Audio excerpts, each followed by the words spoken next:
Antes da gente dar continuidade com perguntas e respostas, eu queria que todo mundo ajudasse a cantar parabéns para Márcia, esposa do Edson, e já em comemoração ao aniversário de todo mundo. A dona Márcia é esposa, é cuidadora, é amiga, é tudo do paciente Edson. Cadê a dona Márcia? Então, vamos ajudar todo mundo a cantar um parabéns para ela, por favor? Parabéns a você!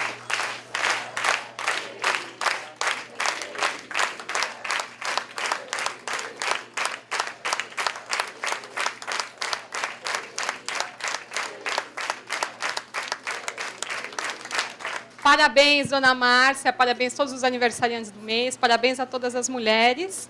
Agora a gente vai fazer as perguntas e respostas. Vou chamar os palestrantes aqui, doutor Marco, doutora Cari, que também veio, doutora Ana, doutor Antônio, todo mundo.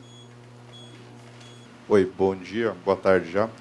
Seria para o doutor Antônio também, alô? Desculpa, eu perdi o comecinho da palestra, não sei se o senhor chegou a abordar isso. Né? Na última palestra, até agora, se falou em intervenção precoce para evitar, enfim, um quadro que tem, né, várias perdas, enfim. Mas, no nosso caso particular, a gente tem um parente que ele já está no estágio, tipo, sem comunicação. A gente já está vendo se você consegue alguma forma, com algum sensor cerebral, alguma coisa assim. Mas teve uma evolução muito rápida e eu não consigo afirmar, mas eu tenho assim, 99% de intuição que realmente está no quadro depressivo por causa da velocidade. Tem alguma coisa ainda que pode ser feita? Algum profissional consegue intervir disso? Enfim, a família pode fazer alguma coisa? Porque está praticamente uns 6 meses já sem comunicação, assim, nem com mexendo língua antes que conseguia. Enfim, a evolução foi muito rápida. No período que a gente tinha comunicação, a gente percebia que tinha um estágio já de tristeza, numa negação e depois já beirando uma depressão. Só que a pergunta é a seguinte: depois que passou tudo isso, você ainda tem alguma coisa a ser feita? Pergunta difícil, né? Aí, na verdade, eu vejo assim, isso é um entrelaçamento entre a psicologia e a medicina. Né? Porque se ele já estava esboçando depressão antes, ou traços depressivos, né, alguma coisa aí já estava vindo à tona nessa questão. Agora, medicamentosamente, como é que poderia ser isso? Na verdade, é assim, só para entender, antes, ele já tinha sintomas antes e a doença evoluiu muito rápido, é isso? É isso. Ele já toma medicação? Mas toma medicação antes da doença começar? Não?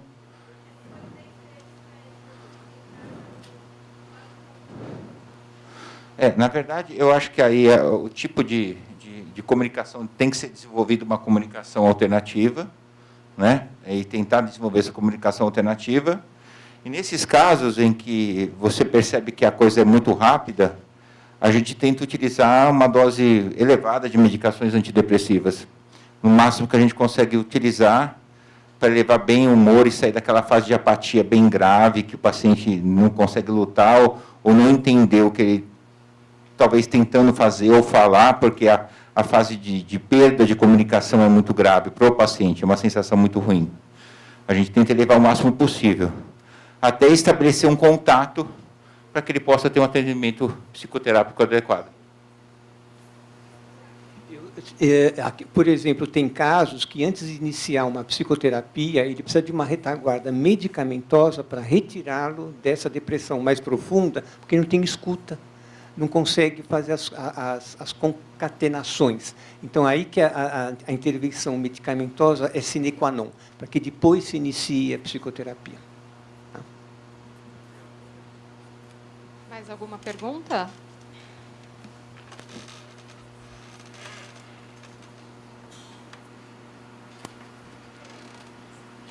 Boa tarde, eu sou Denise, a minha mãe foi diagnosticada com ela há pouco tempo e a minha dúvida é assim, qual que é a possibilidade de uma psicoterapia com uma pessoa que não tem comunicação verbal?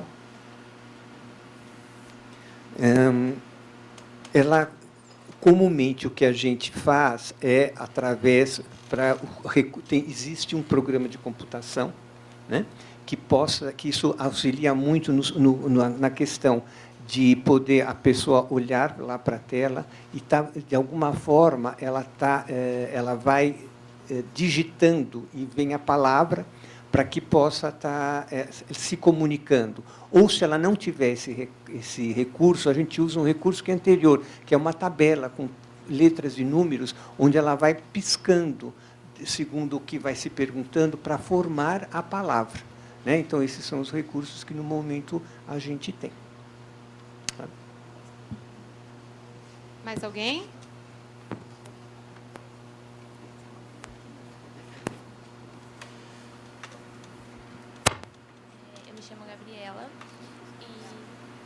Eu me chamo Gabriela e o meu padrinho foi diagnosticado há 6 meses. E na família, eles não querem que ele saiba o que ele tem. Então, ele tem muito decorrente dele, ele fala, eu vou melhorar, eu vou estar bom, e isso gera um desconforto geral, porque a gente não sabe como reagir perante isso. E os filhos deles, que são mais próximos, instauraram isso, que ele não tem que saber, porque se ele souber, ele vai perder toda a esperança e não vai ter como seguir em frente. Só que eu estudo psicologia e eu acredito que não é o melhor caminho, a melhor saída. Só que eu também não sei como abordar isso na família sem causar um desconforto maior. Em algum momento ele esboçou a vontade de saber o que ele tem? Então, eu vou me reportar uma situação. Quando uma criança faz uma pergunta, o que fica nítido e notório? Que ela está pronta para ouvir a resposta. Então, se a pessoa... Porque tem pessoas que não querem saber, né? E tem pessoas que elas vão dando dicas que elas querem saber. Então, se ela está dando essa dica, nada melhor do que falar o que está acontecendo, né? E não esconder. Certamente existem formas e maneiras de se falar, né? Eu acho que essa que é a questão maior.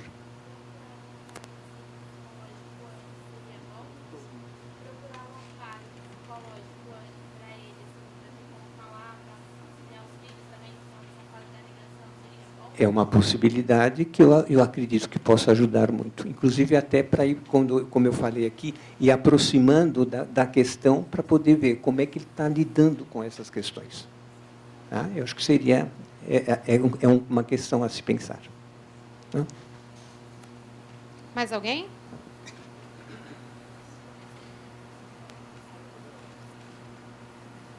Bom dia. Para a doutora Ana, eu tenho uma dúvida.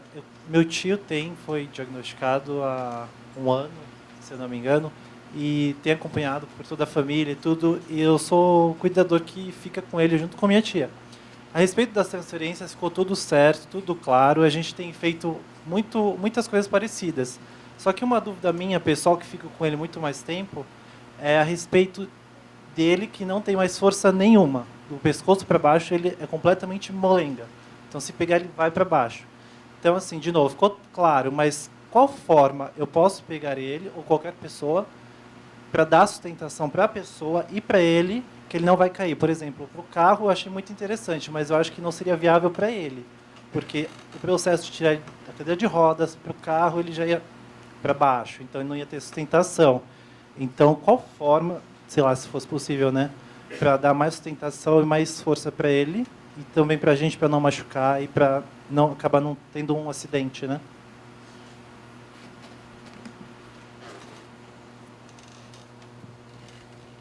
Então, pelo que eu entendi, então ele tem uma mobilidade bastante reduzida, né? E aí a sua dúvida é em relação às transferências, tá? Então, ele tem controle cervical. Então, isso já é uma questão importante, senão aí ou às vezes tem que usar, se às vezes você está mais sozinho, né? Então, às vezes o que pode ajudar é o colete para ajudar na transferência, para dar essa certa sustentação, ou ter alguém para segurar a cabeça. Mas aí ele é muito grande. Tá. Então, tem aquela transferência que você pode abraçar, né, por trás, e o outro vem pela perna, ou aquela na lateral também, que pode ajudar. Agora, se você vai transferir ele sozinho, normalmente a melhor é aquela que você abraça mais lá no tronco, levanta e transfere. Tudo bem?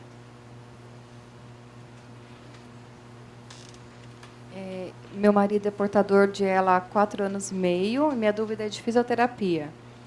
Hoje ele faz 3 vezes por semana, a TO, agora estou atrás novamente, que parou, o Dr. Marco assiste ele, e nos últimos 3 meses ele teve uma piora.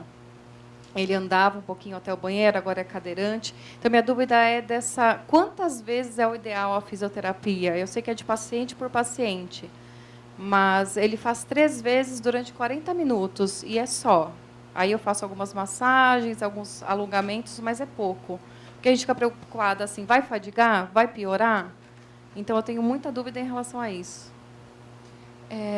A primeira coisa, a gente sempre, como você mesmo já falou, né, a gente vai discutir o caso do paciente até com a equipe, porque pensando que às vezes ele não vai fazer só fisiomotora, vai fazer fisioresp, vai fazer TO, precisa fazer acompanhamento psicológico, e a gente tem que fazer esses ajustes de acordo com o paciente, né, e também com a dinâmica da vida, e também em acordo também junto com a equipe médica. Mas às vezes a gente a sua questão é se você acha que é muito ou se é pouco.